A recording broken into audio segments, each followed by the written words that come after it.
ಬೇಗ ಫಲವನ್ನು ಕೊಟ್ಟುಬಿಡ್ತಾಳೆ. ಆದರೆ ಕೊನೆಯಲ್ಲಿ ಅವನನ್ನೇ ಅವನತಿ ಮಾಡಿಬಿಡ್ತಾಳೆ. ಅದರಲ್ಲೇನೆ ತಸ್ಮೈ ದೇವಾಯ ಹವಿಷಾ ವಿಧೇಯಮ ಅಂತ ಹೇಳ್ತಾರೆ. ರಮಣ ಮಹರ್ಷಿಗಳ ಕೃಪೆಗೆ ಪಾತ್ರರಾಗ್ತಾರೆ. ಈ ರೀತಿಯಾಗಿರ್ತಕ್ಕಂತಹ ಸಾಧನೆಗಳನ್ನು ಮಾಡ್ತಕ್ಕಂತಹ ಸಾಧಕರನ್ನು ದೇವಿ ಸಹಜವಾಗಿ ಒಂದು ಹೊಸ ಲೋಕಕ್ಕೆ ಕರ್ಕೊಂಡು ಹೋಗ್ತಾಳೆ. ಯಾರು ಸಾಧನೆಯನ್ನು ಮಾಡ್ತಾರೆ ಅವರನ್ನು ಸುರಕ್ಷಿತವಾಗಿ ಇಟ್ಟಿರ್ತಾಳೆ ಅವಳು.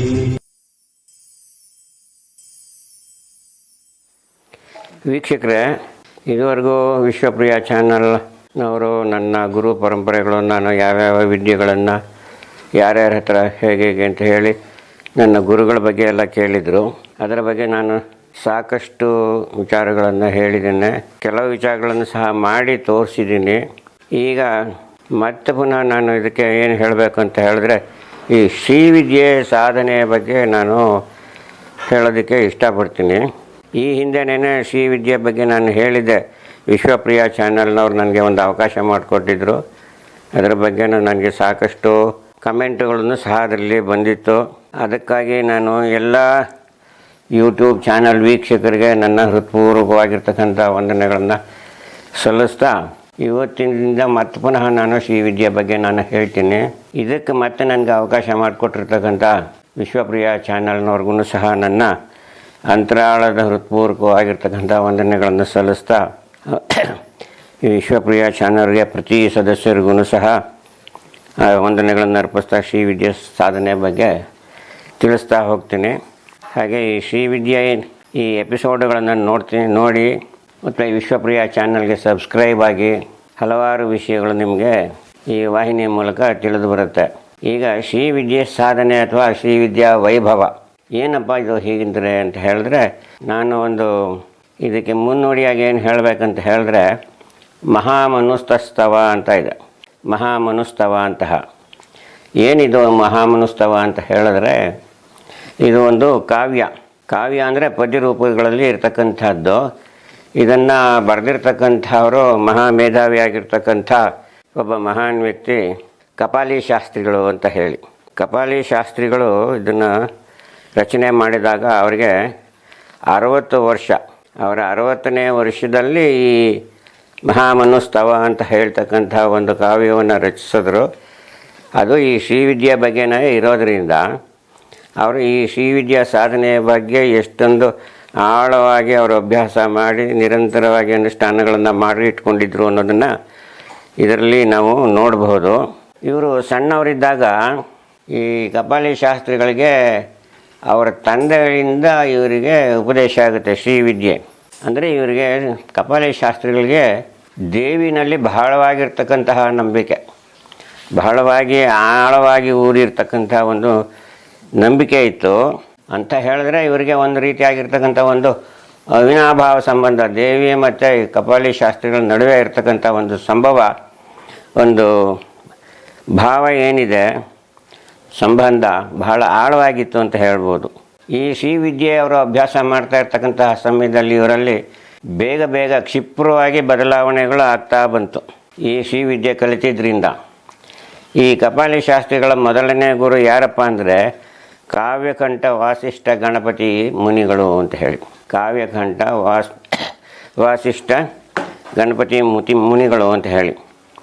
ಇವರು ಎಲ್ಲಿದ್ದರು ಅಂತ ಹೇಳಿದ್ರೆ, ತಿರುವತ್ತೂರು ಅಂತ ಹೇಳಿ ಒಂದು ಊರಿದೆ. ಆ ತಿರುವತ್ತೂರಿನಲ್ಲಿ ಇರ್ತಕ್ಕಂತಹ ತ್ರಿಪುರ ಸುಂದರಿ ಆರಾಧ್ಯ ದೇವತೆ ಇವ್ರದ್ದು. ಯಾರ್ದು? ಈ ಕಾವ್ಯಕಂಠ ಗಣಪತಿ ಮುನಿಗಳು ಅಂತ ಇದ್ರಲ್ಲ, ಅವರ ಆರಾಧ್ಯ ದೇವತೆ ತ್ರಿಪುರ ಸುಂದರಿ. ಆ ತ್ರಿಪುರ ಸುಂದರಿ ಸನ್ನಿಧಿನಲ್ಲ ಇವರಿಗೆ ಈ ಶ್ರೀವಿದ್ಯೆ ಉಪದೇಶ ಆಯಿತು. ಅಲ್ಲಿ ಹಲವಾರು ಅಭ್ಯಾಸಗಳನ್ನು ಮಾಡಿಕೊಂಡು ಈ ಕಪಾಲಿ ಶಾಸ್ತ್ರಿಗಳು ರಮಣ ಮಹರ್ಷಿಗಳ ಕೃಪೆಗೆ ಪಾತ್ರರಾಗ್ತಾರೆ. ಆ ರಮಣ ಮಹರ್ಷಿಗಳಲ್ಲಿರ್ತಕ್ಕಂತಹ ಎಲ್ಲ ಗುಣಗಳನ್ನು ಅಭ್ಯಾಸ ಮಾಡಿಕೊಂಡು ಇವರು ಅವರು ಹೇಳ್ಕೊಟ್ಟಿರ್ತಕ್ಕಂಥ ಒಂದು ರೀತಿ ಮಾರ್ಗದರ್ಶನದಲ್ಲಿ ನಡೀತಾ ಅವರಿಗೆ ಕೃಪೆಗೂ ಪಾತ್ರರಾಗ್ತಾರೆ ಕಪಾಲಿ ಶಾಸ್ತ್ರಿಗಳು. ಆ ನಂತರದಲ್ಲಿ ಇವರು ಪಾಂಡಿಚೇರಿನಲ್ಲಿರ್ತಕ್ಕಂಥ ಒಂದು ಅರಬಿಂದ ಆಶ್ರಮ ಅಂತ ಇದೆ. ಇವತ್ತಿಗೂ ಸಹ ಅದು ಅರಬಿಂದ ಆಶ್ರಮ ಇದೆ ಅಲ್ಲೇನೆ. ಅವರಿಗೆ ಅಲ್ಲಿ ನಡೀತಕ್ಕಂಥ ಆಚಾರ ವಿಚಾರಗಳು, ಅಲ್ಲಿರ್ತಕ್ಕಂಥ ಆದರ್ಶಗಳು ಇವರಿಗೆ ಬಹಳ ಹಿಡಿಸ್ಬಿಟ್ಟು ಅಲ್ಲೇ ನೆಲೆಸ್ತಾರೆ. ಇವರು ಕಪಾಲಿ ಶಾಸ್ತ್ರಿಗಳು ಅಲ್ಲೇ ನೆಲೆಸ್ತಾರೆ.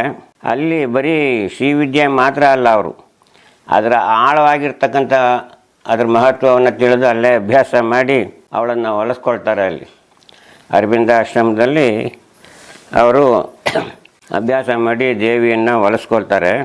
ಈ ಶ್ರೀವಿದ್ಯೆ ಕಲಿತಕ್ಕಂತಹ ಸಮಯದಲ್ಲಿ ಏನಪ್ಪ ಆಗುತ್ತೆ ಅಂದರೆ, ದೇವಿ ಸಾಧಕರಿಗೆ ಯಾವುದೇ ರೀತಿಯಾಗಿರ್ತಕ್ಕಂತಹ ಒಂದು ಅನುಮಾನವೇ ಆಗಲಿ, ಶಂಕೆಗಳೇ ಆಗಲಿ, ಯಾವುದಕ್ಕೂ ಇವಳು ಅವಕಾಶ ಕೊಡೋದಿಲ್ಲ. ಅವಳು ತನ್ನ ಸ್ವರೂಪ ಮತ್ತು ಸತ್ಯದ ದಾರಿಯನ್ನು ತೋರಿಸ್ತಾ ಎಲ್ಲರನ್ನೂ ಒಂದು ಸರಿಯಾದ ಮಾರ್ಗದಲ್ಲಿ ಕರ್ಕೊಂಡು ಹೋಗ್ತಾಳೆ. ಯಾರು ಅವಳನ್ನು ಹೆಚ್ಚಾಗಿ ನಂಬಿರ್ತಾರೋ, ಆಳವಾಗಿ ನಂಬಿರ್ತಾರೋ ಅಂಥವ್ರನ್ನ ಇವಳು ಕೈ ಬಿಡೋದಿಲ್ಲ. ಈ ಶ್ರೀವಿದ್ಯೆ ಸಾಧನೆ ಮಾಡಿದವರು ವಿದ್ಯಾರಹಸ್ಯಗಳನ್ನು ಮಾತ್ರ ಹೇಳಬಲ್ಲರೆ ಹೊರತು ಯಾವುದೇ ಸಾಮಾನ್ಯ ವ್ಯಕ್ತಿಗಳಿಗೆ ಆ ಶ್ರೀವಿದ್ಯೆ ಅಂದರೆ ಏನು, ಅದರ ಮಹತ್ವ ಏನು, ಅದರಲ್ಲಿರ್ತಕ್ಕಂಥ ರಹಸ್ಯ ಏನು ಅಂತಕ್ಕಂಥದ್ದನ್ನು ಹೇಳೋದಕ್ಕೆ ಬರೋದಿಲ್ಲ. ಈ ಕಪಾಲಿ ಶಾಸ್ತ್ರಿಗಳ ಜೊತೆಯಲ್ಲಿ ಇನ್ನೂ ಒಬ್ಬರು ಇದ್ದಾರೆ. ಅವರು ಶಂಕರನಾರಾಯಣರು ಅಂತ ಹೇಳಿ, ಶಂಕರನಾರಾಯಣ ಅಂತ ಹೇಳಿ ಒಬ್ಬರು ಈ ಕಪಾಲಿ ಶಾಸ್ತ್ರಿಗಳ ಜೊತೆಯಲ್ಲೇ ಇದ್ದಿರ್ತಕ್ಕಂಥವ್ರು. ಈ ಶಂಕರನಾರಾಯಣ ಅವ್ರಿಗೆ 10 ವರ್ಷ ಇದ್ದಾಗಲೇ ಇವರಿಗೆ ಶ್ರೀದೇವಿ ಉಪಾಸನೆ ಉಪದೇಶ ಆಗುತ್ತೆ. ಅಂದರೆ ಇವರೂ ಸಹ ಮಾತೆಯ ಉಪಾಸನೆ ಉಪದೇಶವಾಗಿ ಬಹಳ ಆಳವಾಗಿ ಅಭ್ಯಾಸ ಮಾಡ್ತಾರೆ. ಇವ್ರು ಏನಪ್ಪ ಹೇಳ್ತಾರೆ ಅಂತ ಹೇಳಿದ್ರೆ, ಶ್ರೀವಿದ್ಯೆ ಮತ್ತು ಅದರಲ್ಲಿರ್ತಕ್ಕಂತಹ ಜ್ಞಾನ ಇವರು ಪಡೆದಿದ್ದನ್ನು ಅವರು ಕಪಾಲಿ ಶಾಸ್ತ್ರಿಗಳಿಂದ ಕಲ್ತ್ಕೊಂಡ್ರು ಅಂತ ಹೇಳ್ತಾರೆ. ಅಂದರೆ ಕಪಾಲಿ ಶಾಸ್ತ್ರಿಗಳು ಈ ಶಂಕರನಾರಾಯಣರಿಗೆ ಗುರುಗಳಾಗಿ ಅವರೆಲ್ಲವನ್ನು ಉಪದೇಶವನ್ನು ಕೊಟ್ಟಿರ್ತಾರೆ. ಅದರಲ್ಲಿ ಬರ್ತಕ್ಕಂಥ ಅನುಷ್ಠಾನ, ಪುರಶ್ಚರಣೆ ಮತ್ತು ಎಲ್ಲಕ್ಕಿಂತ ಜಾಸ್ತಿ ಇರ್ತಕ್ಕಂಥದ್ದು ಹೆಚ್ಚಾಗಿ ನಂಬಿಕೆ ಮತ್ತು ಶ್ರದ್ಧೆ. ಈ ನಂಬಿಕೆ, ಶ್ರದ್ಧೆ ಮತ್ತು ಏಕಾಗ್ರತೆ. ಬರೀ ಶ್ರದ್ಧೆ ಇದ್ದರೆ ಸಾಲದು, ನಂಬಿಕೆ ಜೊತೆಯಲ್ಲಿ ಏಕಾಗ್ರತೆಯೂ ಸಹ ಇರಬೇಕು. ಈ ರೀತಿಯಾಗಿರ್ತಕ್ಕಂತಹ ಸಾಧನೆಗಳನ್ನು ಮಾಡ್ತಕ್ಕಂತಹ ಸಾಧಕರನ್ನು ದೇವಿ ಸಹಜವಾಗಿಯೇ ಒಂದು ಹೊಸ ಲೋಕಕ್ಕೆ ಕರ್ಕೊಂಡು ಹೋಗ್ತಾಳೆ. ಹೊಸ ಲೋಕಕ್ಕೆ ಕರ್ಕೊಂಡು ಹೋಗೋದು ಅಂತಹ ಶಕ್ತಿ ಯಾರಿಗೆ ಆಗುತ್ತೆ ಅಂದರೆ, ಯಾರು ನಂಬಿ ಸರಿಯಾದ ರೀತಿಯಲ್ಲಿ ಅನುಷ್ಠಾನ ಮಾಡ್ತಾರೆ ಅಂತಹವರಿಗೆ ಆ ದೇವಿಯ ದರ್ಶನ ಆಗತ್ತೆ ಅಂತ ಒಂದು ರೀತಿಯಲ್ಲಿ ಹೇಳ್ಬೋದು. ಮತ್ತು ಶಂಕರನಾರಾಯಣರಾಯರು ಇನ್ನೊಂದು ರೀತಿಯಲ್ಲಿ ಹೇಳ್ತಾರೆ. ಅಂದರೆ ಈ ಶ್ರೀವಿದ್ಯೆ ಅಂತಕ್ಕಂಥ ಏನನ್ನು ತೋರಿಸುತ್ತೆ ಅಂದರೆ, ಒಬ್ಬ ಮನುಷ್ಯನ ಪ್ರಕೃತಿ, ಅವನ ಸ್ವಭಾವ, ಅವನಲ್ಲಿರ್ತಕ್ಕಂತಹ ದೈವಿಕತೆ ಏನೇನಿದೆ, ಇದು ಎಲ್ಲ ಶ್ರೀವಿದ್ಯೆ ಒಬ್ಬ ಅಭಿವ್ಯಕ್ತಿಯಲ್ಲೂ ಸಹ ಇದೆ ಅಂತ ಹೇಳಿ ತೋರಿಸ್ತಾರೆ. ಬರೀ ಒಬ್ಬ ವ್ಯಕ್ತಿನಲ್ಲೇ ಇರೋದಿಲ್ಲ ಶ್ರೀವಿದ್ಯೆ ಅಂತಕ್ಕಂಥದ್ದು, ಎಲ್ಲರಲ್ಲೂ ಇರುತ್ತೆ ಅಂತ ಹೇಳಿ ಅವರು ಶಂಕರನಾರಾಯಣರಾಯರು ಹೇಳ್ತಾರೆ. ಈ ಶ್ರೀವಿದ್ಯೆಯಲ್ಲಿ ಇರ್ತಕ್ಕಂತಹದ್ದು ಇನ್ನೂ ಹಲವಾರು ವಿದ್ಯೆಗಳು ಇದೆ ಇದರಲ್ಲಿ. ಆವಾಗ ಮಹಾವಿದ್ಯೆಗಳು ಅಂತ ಹೇಳ್ತೀವಿ, ಅಂದರೆ ದಶಮಹಾವಿದ್ಯೆ ಅಂತಲೂ ಹೇಳ್ತೀವಿ ಅದಕ್ಕೆ. ಇಲ್ಲಿ ಇನ್ನೊಂದನ್ನು ಏನು ಹೇಳ್ತಾರೆ ಅಂತ ಹೇಳಿದ್ರೆ, ಈ ಶಂಕರನಾರಾಯಣರಾಯರು ತಸ್ಮೈ ದೇವಾಯ ಹವಿಷಾ ವಿಧೇಮ ಅಂತ ಹೇಳ್ತಾರೆ. ಹಾಗಂದರೆ ನಾವು ಯಾವ ದೇವರಿಗೆ ನಾವು ಹೋಮವನ್ನು ಮಾಡಿದಾಗ ನಾವು ಹವಿಸನ್ನು ಕೊಡ್ತೀವಿ ಅಂತಕ್ಕಂಥ ಒಂದು ಜಿಜ್ಞಾಸೆ, ಇದೊಂದು ಪ್ರಶ್ನೆಯಾಗಿ ನಮ್ಮ ಪೂರ್ವಜರಲ್ಲಿ ಇತ್ತು. ನಾವು ಹೋಮ ಮಾಡ್ತೀವಿ, ಯಾತಕ್ಕೆ ಹೋಮ ಮಾಡ್ತೀವಿ? ಇಡೀ ಬ್ರಹ್ಮಾಂಡವೇ ಎಲ್ಲಿ ತನಕ ಸೃಷ್ಟಿಯಾಗಿದೆ ಎಲ್ಲವೂ ಸಹ ಆ ದೇವರ ಎಲ್ಲ ಕಡೆಯಲ್ಲೂ ವ್ಯಾಪಿಸಿರೋದ್ರಿಂದ ಅಗ್ನಿಗೆ ಯಾಕೆ ನಾವು ಹವಿಸನ್ನು ಕೊಡಬೇಕು, ಯಾವ ದೇವರಾದ್ರೇನೀಗ ಅನ್ನೋದೊಂದು ಪ್ರಶ್ನೆ ಅಲ್ಲಿ ಬಂತು. ಈ ರೀತಿಯಾಗಿರ್ತಕ್ಕಂಥ ಜಿಜ್ಞಾಸೆ ಈ ತಂತ್ರಶಾಸ್ತ್ರದಲ್ಲೂ ಸಹ ಇದೆ. ಯಾವ ದೇವರಿಗೆ ನಾವು ಹವಿಸನ್ನು ಕೊಡಬೇಕು, ಯಾತಕ್ಕೆ ಕೊಡಬೇಕು, ಅಗ್ನಿನೇ ಯಾತಕ್ಕೆ ನಾವು ಮುಂದಿಟ್ಕೊಂಡು ಹವಿಸನ್ನು ಕೊಡಬೇಕು ಅಂತ ಹೇಳಿ. ಆದರೆ ಇವತ್ತಿನ ದಿವಸದಲ್ಲಿ ಇರ್ತಕ್ಕಂಥ ಈ ಸೂಕ್ಷ್ಮವಾಗಿರ್ತಕ್ಕಂಥ ಪ್ರಪಂಚದಲ್ಲಿ ಬೇಗ ಪ್ರತಿಕ್ರಿಯೆ ನೀಡ್ತಕ್ಕಂಥದ್ದು ಅಂತ ಹೇಳಿದ್ರೆ ಅದು ಒಂದು ರೀತಿಯಲ್ಲಿ ಬೇರೆ ಒಂದು ಪ್ರಯೋಗಗಳಿದೆ.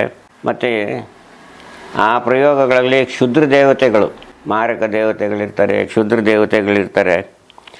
ಆ ದೇವತೆಗಳನ್ನು ಒಲಿಸ್ಕೊಂಡು ನೀವು ಸಾಧನೆ ಮಾಡಿ ಫಲವನ್ನು ಪಡೆದ್ರೆ ಅದು ಬರೀ ಕೇವಲ ತಾತ್ಕಾಲಿಕವಾಗಿರ್ತಕ್ಕಂಥದ್ದು.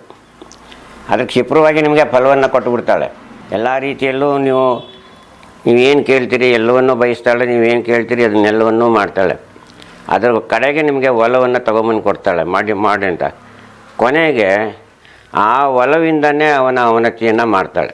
ಅಂದರೆ ಯಾರು ಈ ಕ್ಷುದ್ರ ದೇವತೆಗಳನ್ನು ಪೂಜೆ ಮಾಡಿ ಒಲಿಸ್ಕೊಂಡು ಅದರಲ್ಲಿ ಪ್ರಯೋಗಗಳನ್ನು ಮಾಡ್ತಾರೆ, ಅಂದರೆ ವಾಮಾಚಾರ ಪ್ರಯೋಗ ಇರ್ಬೋದು ಅಥವಾ ಬೇರೆ ಇನ್ಯಾವುದಾದ್ರೂ ರೀತಿಯಲ್ಲಿ ಇನ್ನೊಬ್ಬರಿಗೆ ತೊಂದರೆ ಕೊಡ್ತಕ್ಕಂಥ ಪ್ರಯೋಗಗಳನ್ನು ಮಾಡಿ ಪೂಜೆ ಪುನಸ್ಕಾರಗಳನ್ನು ಮಾಡೋದ್ರಿಂದ ಏನಾಗುತ್ತೆ, ಆ ಕ್ಷುದ್ರ ದೇವತೆಗಳು ಬೇಗ ಫಲವನ್ನು ಕೊಟ್ಟುಬಿಡ್ತಾಳೆ. ಆದರೆ ಕೊನೆಯಲ್ಲಿ ಅವನನ್ನೇ ಅವನತಿ ಮಾಡಿಬಿಡ್ತಾಳೆ, ಅದರಲ್ಲೇನೆ. ಗೊತ್ತಾಯ್ತು? ಹಾಗಾಗಿ ಇದಕ್ಕೆ ಇನ್ನೊಂದು ಉದಾಹರಣೆ ಇಲ್ಲಿ ನಾನು ಹೇಳ್ತೀನಿ. ಈ ಮಹಾವಿದ್ಯೆಗಳಲ್ಲಿ ಅಂತ ಹೇಳಿದ್ರೆ ದಶಮಹಾರಹಸ್ಯದಲ್ಲಿ ತಂತ್ರರಹಸ್ಯವೂ ಸಹ ಇದೆ, ವಾಮಾಚಾರ ಪದ್ಧತಿಗಳನ್ನು ಸಹ ಬೇಕಾದಷ್ಟಿದೆ.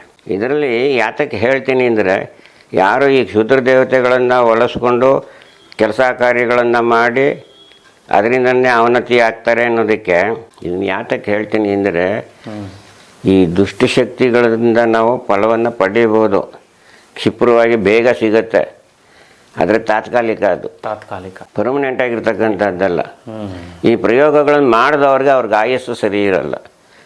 ಆ ಕೆಲಸದಿಂದನೇ ಅವರು ಕೊನೆಗೆ ಸಾವನ್ನಪ್ತಾರೆ. ಯಾಕೆ ಹೇಳಿದೆ ಅಂದರೆ, ಕತ್ತಿನ ಯಾರು ಎತ್ತುತ್ತಾರೆ ಕತ್ತಿಯಿಂದನೇ ಸಾಯೋದು. ಹಿಂದಿನ ಕಾಲದ ರಾಜ ಮಹಾರಾಜರು ಹೋಗ್ತಿದ್ದಿದ್ದೇ ಹಾಗೆ, ಯುದ್ಧ ಮಾಡೋಕ್ಕೆ ಹೋದಾಗಲ್ಲ ಅದರಲ್ಲೇ ಸಾಯೋರು. ಅವರು ಮಾತೆತ್ತಿದ್ರೆ ಕತ್ತಿ ತೆಗಿಯೋರು, ಕೊನೆಯಲ್ಲಿ ಕತ್ತಿನಲ್ಲೇ ಸಾಯೋರು. ಹಾಗಾಗಿ ಇವತ್ತಿಗೂ ಸಹ ಎಷ್ಟೋ ಕಡೆಯಲ್ಲಿ ಹಾಗಾಗತ್ತೆ ನೋಡಿ. ಹಾಗಾಗಿ ಈ ಕ್ಷಿಪ್ರ ಪ್ರಯೋಗಗಳಲ್ಲಿ ಸಿಗುತ್ತೆ. ಆದರೆ ಅಲ್ಲಿ ಬರ್ತಕ್ಕಂಥ ದೇವತೆಗಳು ಇರ್ತಾರಲ್ವ, ಕ್ಷಿಪ್ರ ದೇವತೆಗಳು, ಕ್ಷುದ್ರವಾಗಿರ್ತಕ್ಕಂಥವ್ರು, ಅದರಲ್ಲಿ ಮನವೊಲಿಸೋ ಹಾಗೆ ಮಾಡಿ ಮನುಷ್ಯನಿಗೆ ಏನು ಬೇಕೋ ಅದನ್ನೆಲ್ಲನೂ ಕೊಟ್ಬಿಟ್ಟು ಅದ್ರಲ್ಲಿ ಬಂದು ಭ್ರಮೆಯನ್ನು ತುಂಬಿಸ್ಬಿಡ್ತಾರೆ. ಇದೇ ಸರಿ ಅಂತ ಹೇಳಿ ಒಂದು ಭ್ರಮೆ. ಆ ಭ್ರಮೆಯಿಂದ ಹಲವರು ಬೇರೆ ದಾರಿಯನ್ನು ಹಿಡಿತಾರೆ. ಹೀಗೆ ಯಾರು ಈ ಕ್ಷುದ್ರ ದೇವತೆಗಳನ್ನು ಒಲಿಸ್ಕೊಂಡು ಮಾಡ್ತಾರೆ, ಅದು ಮಾಡಬಾರ್ದು ಅಂತ ನನ್ನ ಅನಿಸಿಕೆಗಳು. ಆದರೆ ಏನಪ್ಪ ಅಂದರೆ, ಒಂದು ಸಲ ನೀವು ಫಲ ಕಂಡ್ರೆ ಅದರಲ್ಲಿ ಬಿಟ್ಬಿಡ್ಬೇಕು, ಅದಕ್ಕೆ ಅಷ್ಟಕ್ಕೇ ಮತ್ತೆ ಮುಂದುವರಿಸ್ಕೊಂಡು ಹೋಗಬಾರ್ದು. ಅದನ್ನು ಏನೋ ಆಯಿತು ತೆಗಿಬೇಕು, ತೆಗೆದಾಯ್ತು, ಏನೋ ಫಲ ಕಂಡಾಯಿತು, ಮುಗಿದಾಯ್ತು, ಮತ್ತು ಪುನಃ ಅದೇ ಕಾಂಟ್ಯಾಕ್ಟ್ಗಳಲ್ಲಿ ಇರಬಾರ್ದು. ಅಂದರೆ ಅದರಲ್ಲೇ ಅವರು ಇದಾಗ್ತಾರೆ ಅಂತ ಹೇಳಿ ಒಂದು ಇದನ್ನು ಪರಿಹರಿಸ್ಕೊಳ್ಬೇಕಾದ್ರೆ ಮುಂದುವರಿಸಬಾರ್ದು. ಹಾಗೆಯೇ ಇನ್ನು ಈ ಕ್ಷುದ್ರ ದೇವತೆಗಳು ಅಲ್ಲದೇನೇನೆ ಮತ್ತು ಇನ್ನು ಕೆಲವು ದೇವತೆಗಳಿರ್ತಾರೆ. ಅವರು ದಯಾ ದಾಕ್ಷಿಣ್ಯ ಮಾನ ಮರ್ಯಾದೆಗೆ ಒಳಪಟ್ಟು ಜನರಿಗೆ ಉಪಯೋಗ ಆಗ್ತಕ್ಕಂತಹ ದೇವತೆಗಳು, ಸೌಮ್ಯ ದೇವತೆಗಳು. ಅವರೆಲ್ಲ ಕ್ಷುದ್ರ ರೂಪದಲ್ಲಿರೋದಿಲ್ಲ, ಸೌಮ್ಯ ದೇವತೆಗಳು. ಅವು ಏನಪ್ಪ ಮಾಡುತ್ತೆ ಅಂದರೆ, ಯಾರು ಸಾಧನೆಯನ್ನು ಮಾಡ್ತಾರೆ ಅವರನ್ನು ಸುರಕ್ಷಿತವಾಗಿ ಇಟ್ಟಿರ್ತಾಳೆ ಅವಳು. ಅವ್ರು ಯಾವುದೇ ತೊಂದರೆಗಳನ್ನು ಏನು ಆಗದಾಗೆ ಒಂದು ಒಳ್ಳೆಯ ರೀತಿಯಾಗಿರ್ತಕ್ಕಂಥ ಮಾರ್ಗವನ್ನು ತೋರಿಸ್ಕೊಂಡು ಆ ಮಾರ್ಗದಲ್ಲೇ ಹೀಗೆ ಒಳ್ಳೆಯದಾಗತ್ತೆ ಅಂತ ಹೇಳಿ ಒಳ್ಳೆಯದನ್ನೇ ಮಾಡಿಸ್ತಾ ಇರುತ್ತೆ ಆ ದೇವತೆಗಳು. ಹೀಗೆ ಎಲ್ಲ ದೇವತೆಗಳು ಒಂದೊಂದು ರೀತಿಯಾಗಿರ್ತಕ್ಕಂಥ ರೂಪ, ಅವ್ರದ್ದೇ ಆಗಿರ್ತಕ್ಕಂಥ ಒಂದು ಶಕ್ತಿ, ಇವುಗಳನ್ನೆಲ್ಲವೂ ಸಹ ಹೊಂದಿರುತ್ತವೆ. ಮತ್ತು ಇನ್ನೊಂದು ಏನು ಅಂದರೆ, ಇಡೀ ಈ ಭೂಮಂಡಲ ಒಂದು ತ್ರಿಕೋಣ ಇದ್ದ ಹಾಗೆ. ತ್ರಿಕೋಣ ಅಂದರೆ ಪಿರಮಿಡ್ ಅಂತ ನೀವು ಏನು ಹೇಳ್ತೀರಿ, ಅದು ಪಿರಮಿಡ್ಡು. ಆ ಪಿರಮಿಡ್ ಒಳಗಡೆ ಎಲ್ಲ ದೇವತೆಗಳೆಲ್ಲ ಇರ್ತಾರೆ. ಒಳ್ಳೆಯವರು ಇರ್ತಾರೆ, ಕೆಟ್ಟವರು ಇರ್ತಾರೆ, ಎಲ್ಲರೂ ಇರ್ತಾರೆ. ಆದರೆ ಮೇಲ್ಗಡೆ ಅದರ ತುದಿ ಇದೆ ನೋಡಿ, ಆ ತುದಿಯಲ್ಲಿ ಇರ್ತಕ್ಕಂಥದ್ದು ಅದೇ ಮುಖ್ಯವಾಗಿರ್ತಕ್ಕಂತಹ ದೇವತೆಯಲ್ಲಿರ್ತಕ್ಕಂಥದ್ದು. ಆ ದೇವತೆ ಹೇಗಪ್ಪ ಅಂದರೆ, ಆ ಪರಬ್ರಹ್ಮನಿಗೆ ಸಮನಾಗಿರೋದು ದೇವತೆಗಳು. ಪರಬ್ರಹ್ಮನಿಗೆ ಸಮಿಯಾಗಿರ್ತಕ್ಕಂಥ ದೇವತೆ. ಈ ರೀತಿಯಾಗಿರ್ತಕ್ಕಂಥ ಏಕಮೇವ ಸತ್ಯದ ಹಲವು ಮುಖಾನ ಪ್ರಕಟ ಮಾಡಬೇಕು. ಅದನ್ನು ಅಂತಹವ್ರ ಬಳಿಗೆ ನಮ್ಮನ್ನು ಕರೆದೊಯ್ಯತಕ್ಕಂಥ ಒಂದು ಆಧ್ಯಾತ್ಮಿಕವಾಗಿರ್ತಕ್ಕಂಥ ವಿದ್ಯೆನೇ ಬ್ರಹ್ಮವಿದ್ಯೆ ಅಂತ ಹೇಳ್ಬೋದು. ಇವುಗಳನ್ನೇ ನಾವು ಮಹಾವಿದ್ಯೆ ಅಂತಲೂ ಅಂತೀವಿ. ಸಿದ್ಧಿಯಾಗಿರ್ತಕ್ಕಂತಹ ಒಂದು ಸಿದ್ಧಿಯನ್ನು ಸಿದ್ಧಿಸ್ಕೊಂಡು ಅಂತಹದನ್ನು ಸಿದ್ಧವಿದ್ಯೆ ಅಂತ ನಾವು ಕರಿತೀವಿ. ಯಾವುದೇ ಮಂತ್ರವನ್ನಾಗಲಿ ಯಾವುದೇ ಕ್ರಿಯೆಗಳನ್ನಾಗಲಿ ನಾವು ಸಿದ್ಧಿ ಮಾಡಿಕೊಂಡ ನಂತರದಲ್ಲಿ ಪ್ರಯೋಗ ಮಾಡ್ತೀವಿ ನೋಡಿ, ಅದನ್ನು ನಾವು ಸಿದ್ಧವಿದ್ಯೆ ಅಂತ ಹೇಳ್ತೀವಿ.